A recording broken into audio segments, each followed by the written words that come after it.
Hello. Today we are going to study about Z test.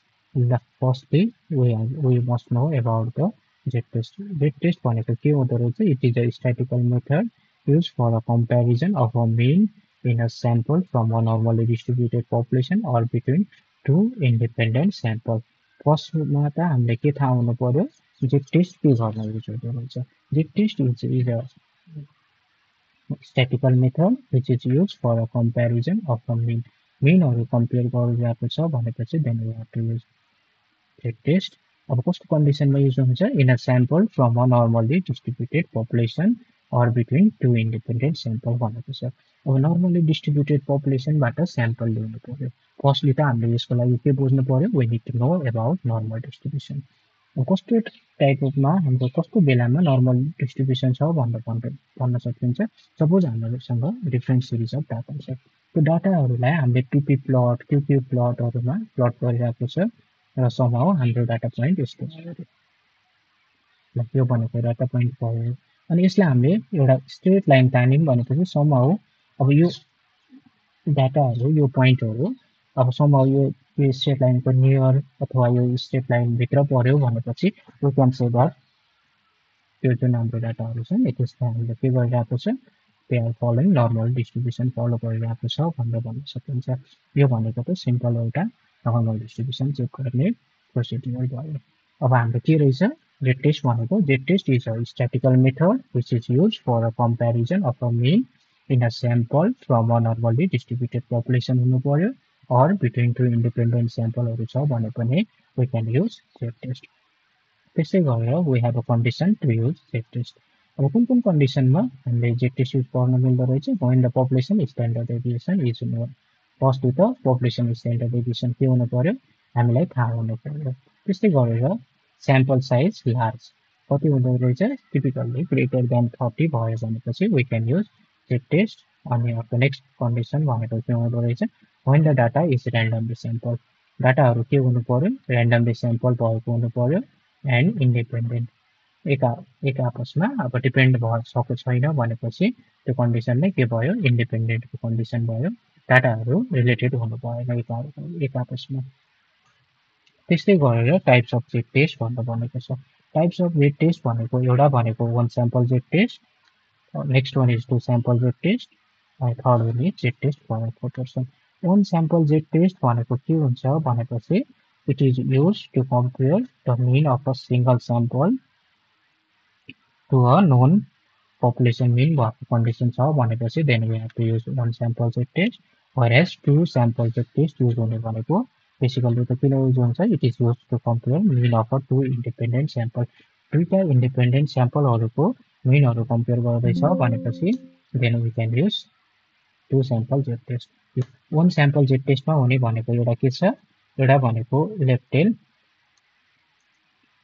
Tail हुन सक्यो अनि next one is right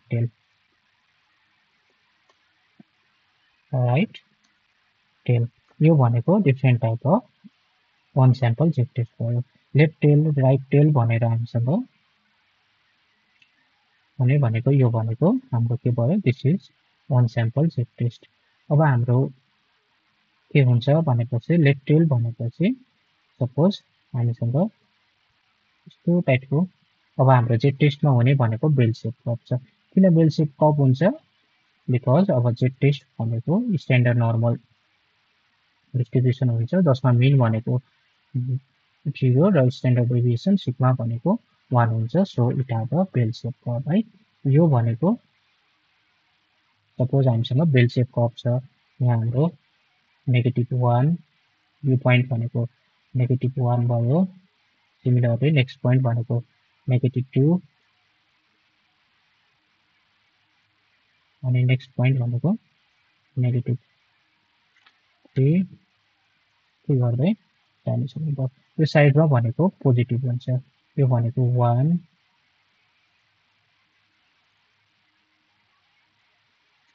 2 3 1 है यस्तो गर्दै पोइन्टहरू हुन्छ भनेपछि त्यो छ यो साइडलाई हामीले के भन्छ राइट टेल भन्छौँ whereas this side is known as left tail यसको बारेमा हामीले पछि पनि फेरि डिस्कस गर्छौँ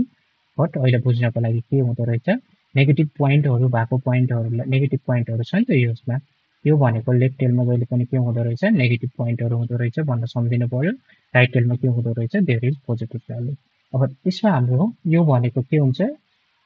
रिजेक्सन अब यसमा हाम्रो यो भनेको rejection for our null hypothesis यो भनेको यो यसमा अब सपोज हामीसँग भ्यालु भनेको यो रिजनमा आयो भनेपछि we have to reject null hypothesis null hypothesis भनेको के हुन्छ एस नोटले इन्डिकेट गरिरहेको हुन्छ जुन हामीले प्रिभियसली नै पढिसकेको छ नल हाइपोथेसिस भनेको के हुन्छ एस नोटले इन्डिकेट गरिरहेको हुन्छ वेयर एज अल्टरनेटिभ हाइपोथेसिस भनेको एस वानले इन्डिकेट गरिरहेको हुन्छ यो पोइन्टहरूमा हाम्रो भ्यालुहरू पर्यो भनेपछि है यो पोइन्टहरूमा भ्यालुहरू आयो भनेपछि then we have to reject as not simply भन्दाखेरि के भयो रिजेक्ट्स यो भनेको रिजेक्सन रिजन भयो सेम कन्डिसन अप्लाई हुन्छ यो भनेको राइट टेलको लागि रिजेक्सन रिजन भयो यो भनेको के हुँदो रहेछ दिस इज लेफ्ट टेल र राइट टेल अब सिम्पली अब लेफ्ट टेलमा के हुँदो रहेछ देयर इज नेगेटिभ भ्यालुहरू नेगेटिभ रिजन अब लेफ्ट साइडमा हुने भयो राइट टेल भनेको राइट साइडमा हुने भयो ल फर्स्टली अब लेफ्ट टेलको बाटै स्टार्ट गरौँ है लेफ्ट टेल भनेको के हुन्छ when your alternative hypothesis specify that the population parameter भनेको के हुन सक्यो मिन अर प्रोपोर्सन हुन सक्यो मिन र proportion less than hypothesize value छ भनेपछि in this condition this is known as left tail अब यसलाई सिम्पलर टर्ममा बुझ्दाखेरि you are looking for evidence of a decrease or reduction or something being smaller than what's stated in the null hypothesis. Null hypothesis मा जुन कुराहरू statement छ कुनै एउटा क्लेमहरू छ त्यो भन्दा हामीले के गर्दैछौँ अब जुन हाम्रो त्यसको लागि एभिडेन्स खोज्दैछौँ for decrease reduction or something being smaller भएको कन्डिसन छ भनेपछि this is known as left tail ल यसलाई एउटा सिम्पल एउटा इक्जाम्पलबाट बुझ्ने ट्राई गरौँ सपोज हामीसँग के छ XYZ भनेको एउटा कम्पनी छ त्यसले हाम्रो के गरिरहेको छ एउटा सर्टेन एउटा कुनै कुराहरू म्यानुफ्याक्चर गरिरहेको छ let us suppose bulb manufacture गर्छ अनि बल्ब म्यानुफ्याक्चर गरिरहेको छ अरे यो XYZ भन्ने कम्पनीले यसले के गर्दो रहेछ बल्बहरू म्यानुफ्याक्चर गर्दो रहेछ अनि यसले बल्ब म्यानुफ्याक्चर त गर्दो रहेछ बट यसको क्लेम भनेको के रहेछ हाम्रो कम्पनीमा प्रोड्युस भएको बल्बहरूले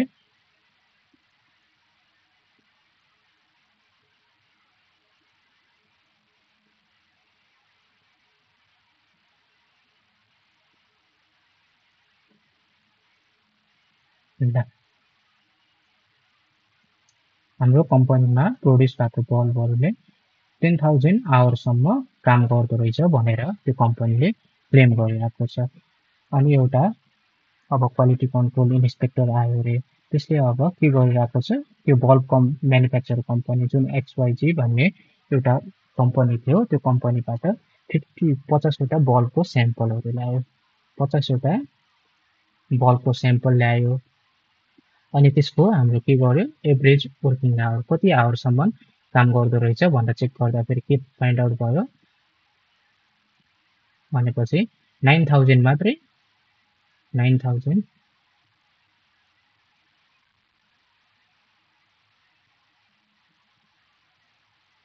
आवरसम्म मात्रै त्यो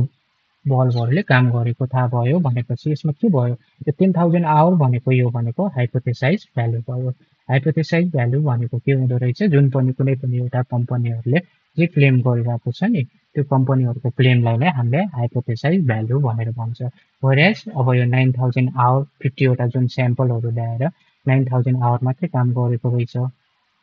भनेपछि दिस इज नोन एज यो भनेको मिन अथवा एभरेज भयो यो भनेको एभरेजमा यति आवर मात्रै काम गर्दो रहेछ अब यसबाट हामीले के बुझ्न सक्यो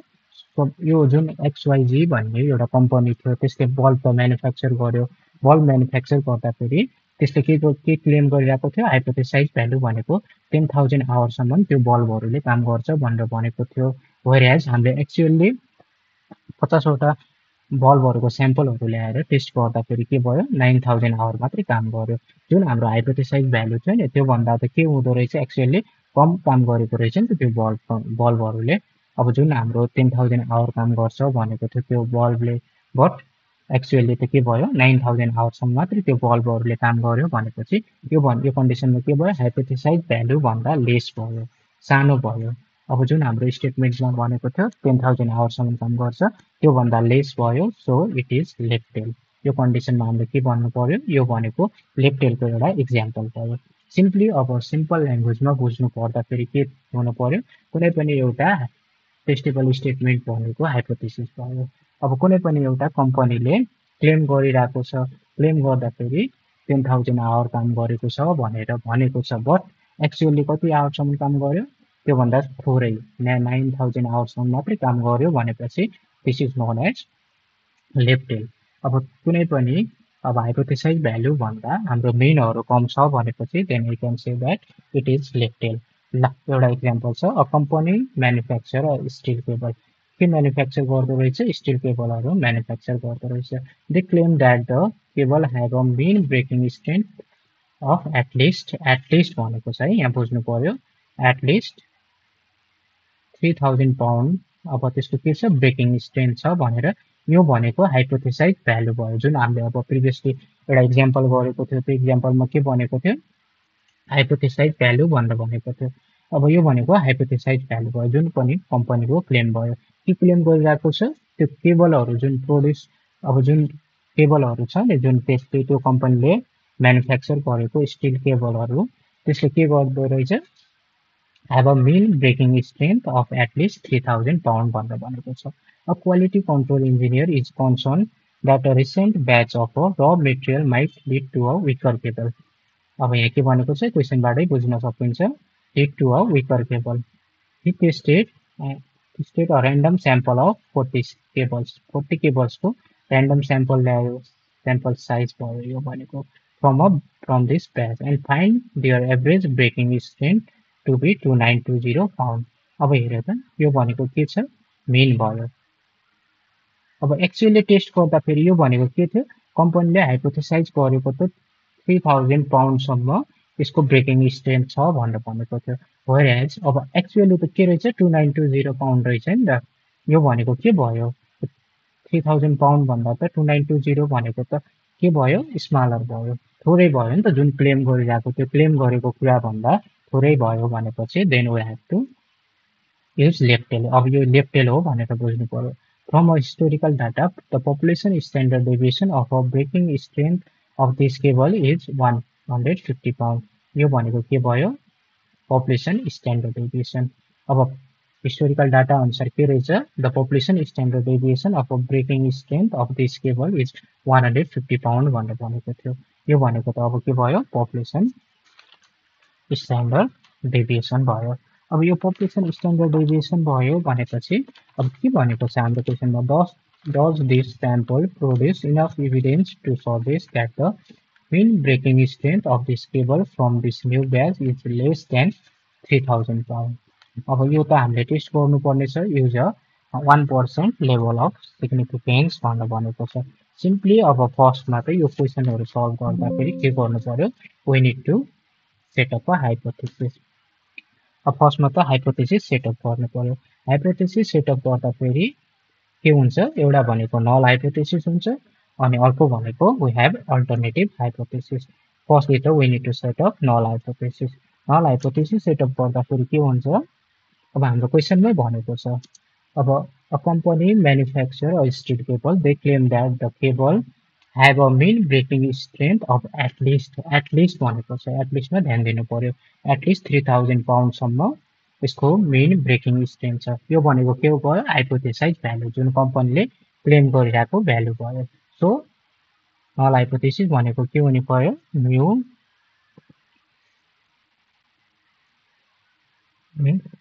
ग्रेटर देन इक्वल टु भनेर लेख्नु पर्यो। अब यो एच नट भनेको mu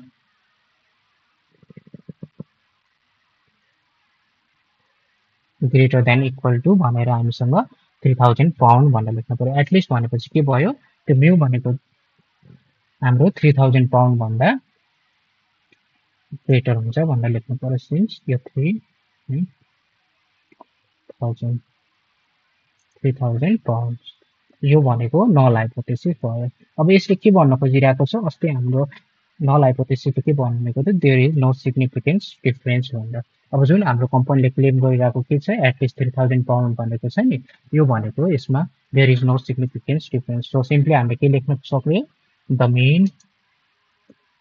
mean breaking strength of cable is at least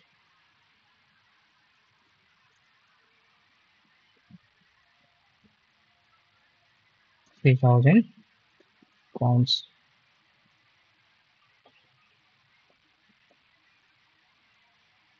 At least 3,000 pounds. यो भनेको के भयो नल हाइपोथेसिस सेटअप गर्यो। अब त्यस्तै गरेर we have to setup alternative hypothesis. Alternative hypothesis भनेको के हुन्छ अलवेज F1 ले इन्डिकेट गरिरहेको हुन्छ। अब अल्टरनेटिभ हाइपोथेसिसले के भन्छ जुन हाम्रो यो नल हाइपोथेसिसले भनेको कुरा रङ छ भनेर भन्नु पर्यो। अब यसमा सिम्पली हामीले भन्दाखेरि म्यू भनेको के भयो हाइपोथेसाइज भ्यालु भयो जुन हाम्रो कम्पनीको क्लेम भयो। यो कम्पनीको क्लेम के रहेछ इज लेस देन। अब एटलिस्ट भनेको थियो बट अब हामीले त क्वेसन पढेर के फाइन्ड आउट गर्यो यो भनेको लेफ्ट टेल रहेछ। लेफ्ट टेलमा जहिले पनि के लेख्नु पर्यो लेस देन। अब हाम्रो जुन हाम्रो के गरेको थियो यसमा त हाम्रो एउटा क्वालिटी इन्सपेक्टर भनेर आएको छ। त्यो क्वालिटी इन्सपेक्टरले 50 वटा केबलहरू एउटा कुनै ब्याचबाट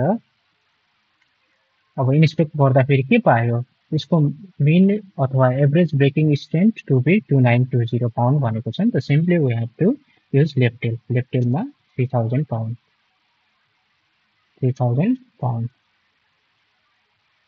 अब यसमा सिम्पली अब के भन्यो यो स्टेटमेन्ट जे भनिरहेको छ नि माथि त्यसको अपोजिट लेख्नु पर्यो। यसलाई सिम्पली कपी गर्ने the mean breaking strength of cable is at least भनेको थियो नि त। So we have to write less. अब यसमा हाम्रो लेफ्ट टेलको कन्डिसनमा we have to write less. अब राइट टेल छ भनेपछि वी हेभ टु युज गर्नु पर्यो इज ग्रेटर भनेर त्यस्तै टाइपको के हुन्छ। सो सिम्पली अब हाम्रो टेस्ट स्ट्याटिक्समा सिम्पली के युज गर्छौँ जेड फर्मुला लेखौँ। यसमा फर्मुला भनेको के हुन्छ सिम्पली जेड इक्वल टु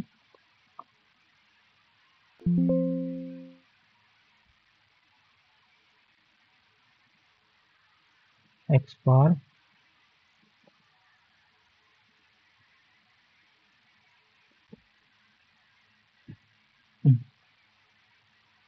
यसमा हाम्रो फर्मुला भनेको x bar minus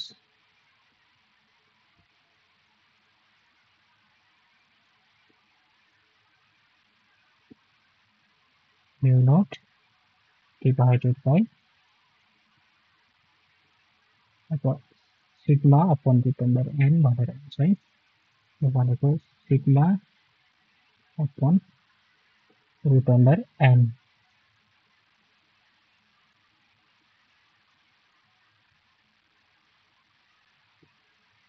root n भयो वेयर। अब हामीसँग यहाँ डाटाहरू छ। अब यसमा डाटाहरूमा हामीले के लेख्न सकिन्छ एक्स बार फर्स्ट डेटा फाइन्ड आउट गर्नुपर्ने टर्महरू भनेको एक्स बार छ। एक्स बार भनेको के हुन्छ स्याम्पल मिन। स्याम्पल मिन भनेपछि ल त्यसको बारेमा पनि फेरि एकचोटि लेखिहालौँ। Firstly we need to know about the X bar. अब यहाँ क्वेसनमा एक्स बार भनेको के भयो स्याम्पल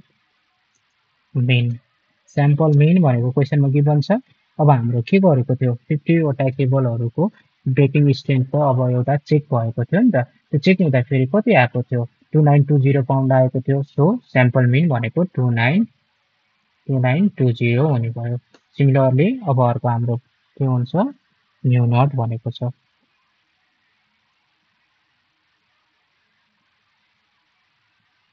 हाम्रो simply we have to write यो भनेको म्यू नट। म्यू नट भनेको म्यू नट त के इन्डिकेट गरिरहेको हुन्छ हाइपोथेसाइज्ड पपुलेसन मिन भनेर।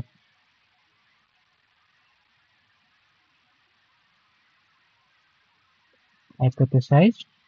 पपुलेसन मिन के को लागि फर एच नट भनेको छ। सो फर म्यु नट भनेको जस्तै H naught null hypothesis H naught भनेर लेखौँ बुझिहाल्छ for H naught which is equal to कति छ 3000 पाउन्ड 3000 पाउन्ड अब त्यस्तै गरेर हामीले के छ population standard deviation which is given population standard deviation sigma भनेको छ सिग्माले के इन्डिकेट गरिरहेको हुन्छ population standard deviation equal to क्वेसनमा गिभन छ 150 पाउन्ड अब त्यस्तै गरेर हामीसँग number of sample which was कति छ 40 जुन हाम्रो क्वालिटी इन्सपेक्टर आएर चेक गरेको टेबल भनेको कतिवटा छ र्यान्डमली स्याम्पलबाट त 40 टेबल चेक गरेको so n is equal to 40 अब यो भनेको स्याम्पलबाट भयो so we have to write small n है अब सिम्पली अब यो फर्मुलामा फर्स्टली त के गर्नु पर्यो यो भ्यालुहरुलाई सब्स्टिट्युट गर्नु पर्यो x bar which is equal to 2920 minus mu naught भनेको के रहेछ hypothesize population mean for h naught कन्डिसनको लागि चेक गरिरहेको छ नि त सो 3000 लेख्नु पर्यो अनि त्यसै गरेर population standard deviation which is equal to 150 pound and n भनेको स्याम्पल साइज which is 40 अब यसलाई हामीले जस्ट के गर्नु पर्यो अब यो भ्यालुहरु सब्स्टिट्युट गर्नु पर्यो सब्स्टिट्युट गर्दाखेरि z को भ्यालु भनेको के हुँदो रहेछ सिम्पली अब यसलाई स्याम्पल मिन x बार भनेको 2920 minus mu naught which is equal to 3000 pounds divided by अब के छ sigma upon root under n sigma भनेको के भयो population standard deviation which is equal to 150 divided by root under n भनेपछि sample size भनेको हामीसँग कति छ we have 40 ल यसलाई सल्भ गरेपछि z को भ्यालु के हुन्छ यो भनेको क्याल्कुलेटेड भ्यालु हुने भयो सिम्पली अब यसलाई हामीले सल्भ गरेपछि this is known as z calculated अब z क्याल्कुलेटेड को भ्यालु कति आउँछ अब 2920 minus 3000 divided by 150 divided by root under 50 रे 40 छ so it will be minus 3.37 यति नै आउँछ होला यो भनेको z क्याल्कुलेटेड भ्यालु भयो यसरी हामीले फर्स्टमा के एस्टिमेट गर्यो फर्स्टली त we need to set up a hypothesis h naught र h1 सेट अप गर्नु पर्यो त्यसपछि टेस्ट स्ट्याटिक्स मा we are using z test so x bar minus mu naught divided by sigma upon root under n well अब x bar भनेको के रहेछ sample mean mu naught is indicated by hypothesized population mean for h naught whereas sigma is the population standard deviation and small n भनेको small n ले के indicate गरिरहेको हुन्छ this indicates the sample size यसरी हामीले z calculated value निकाल्नु पर्यो ल यो कपी गर्नु पर्यो अब यो भनेको के रहेछ z क्याल्कुलेटेड भ्यालु हामीले एस्टिमेट गरिसक्यो अब हामीसँग के छ लेभल अफ सिग्निफिकेन्स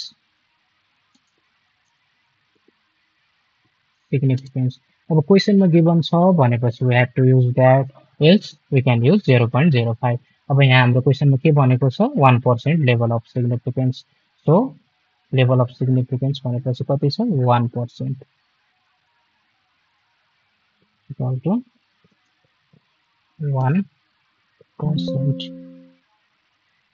1% भनेको यो के भयो लेभल अफ सिग्निफिकेन्स यसलाई हामीले केले पनि इन्डिकेट गर्न सकिन्छ this also can be indicated by अल्फाले पनि यसलाई हामीले इन्डिकेट गरिरहेको हुन्छ है लेभल अफ सिग्निफिकेन्सलाई केले इन्डिकेट गर्दो रहेछ alpha is equal to 1% level of significance अब के गर्नु पर्यो we need to find the value of z tabulated अब z ट्याबुलेटेड भ्यालुहरु फाइन्ड आउट गर्नु पर्यो z ट्याबुलेटेड भ्यालुहरु कहाँबाट फाइन्ड आउट गर्न सकिन्छ वी क्यान युज बुकमा पनि हुन्छ अथवा हामीले क्याल्कुलेटरहरु एक्सेलहरु युज गरेर पनि z ट्याबुलेटेड भ्यालुहरु एस्टिमेट गर्न सकिन्छ सो सिम्पली अब z tabulated at 1% level of significance for कुन टेल हो यो लेफ्ट टेल को लागि सल्भ गर्दैछौं so we have to find out look at अब के को लागि हेर्नु पर्यो लेफ्ट टेल को लागि हेर्नु पर्यो सो जेड क्यालकुलेटेड भनेको -2.33 भनेर आयो अब यो त आयो जेड क्यालकुलेटेड भ्यालु पनि हामीले एस्टिमेट गरिसक्यो जेड ट्याबुलेटेड भ्यालु पनि हामीले के गरिसकेको छ एस्टिमेट गरिसकेको छ सो सिम्पली यो दुईटा भ्यालुहरुलाई कम्पेयर गर्नु पर्यो कम्पेयर गरेर हामीले डिसिजन लिन सक्नुपर्छ अब सिम्पली अब यसमा हेर्नु पर्यो जेड क्यालकुलेटेड भनेको कति छ -3.37 र जेड ट्याबुलेटेड भनेको -2.33 अब यसको हामीले डिसिजन लेख्दाखेरि के लेख्नु पर्यो since -3.37 is less than -2.33 that is अब यो के भयो less than 33 भयो अब यो भएपछि we have to reject null hypothesis अब हाम्रो के भयो z calculated is less than z tabulated अब यो z calculated less than z tabulated भएपछि we have to reject null hypothesis लाई रिजेक्ट गर्नु पर्यो अनि के एक्सेप्ट null hypothesis एक्सेप्ट भयो भनेपछि we have to accept alternative hypothesis लाई अब एक्सेप्ट गरेपछि के भन्न सक्यो the mean breaking strength of cable is less than 3000 pound भनेर यसरी हामीले कन्क्लुड गर्न सक्नु पर्यो ल अब यसलाई हामीले अब कसरी पनि बुझ्न सकियो किन रिजेक्ट भयो भनेर बुझ्नको लागि कन्फ्युजन भयो भनेपछि we can use ल अब हामीले के को लागि सल्भ गर्दै छौं ल लेफ्ट टेल भनेपछि अब यो राइट टेलको हामीले के हेर्नु नै परेन यो भनेको -1 -2 र -3 यो भनेको -3 त्यस्तै गरेर यो भनेको के हुन्छ rejection region for a null hypothesis यो भनेको अब जस्तो यो पोर्सन भनेको यसमा हाम्रो भ्यालुहरु आयो भनेपछि दिस इज के हुन्छ रिजेक्सन रिजन यो भनेको रिजेक्सन रिजन भयो सिम्पली हामीले बुझ्दा फेरि यो के हुन्छ यो पोर्सनमा हाम्रो भ्यालुहरु आयो भनेपछि this is known as rejection region अब हामीले सल्भ गर्दा फेरि के आको छ जेड क्यालकुलेटेड भनेको -3.37 3.37 भनेपछि यो पोर्सनमा लाई गर्यो नि त हाम्रो यो -3.37 सो यो भनेको के भयो रिजेक्सन रिजनमा पर्यो so we have to reject null hypothesis reject गरेपछि के गर्नु पर्यो we have to accept the alternative hypothesis अब अल्टरनेटिभ हाइपोथेसिसले के भनेको छ हाम्रो क्वेशन अनुसार अब के भयो x1 is accepted so यसरी हामीले we have to solve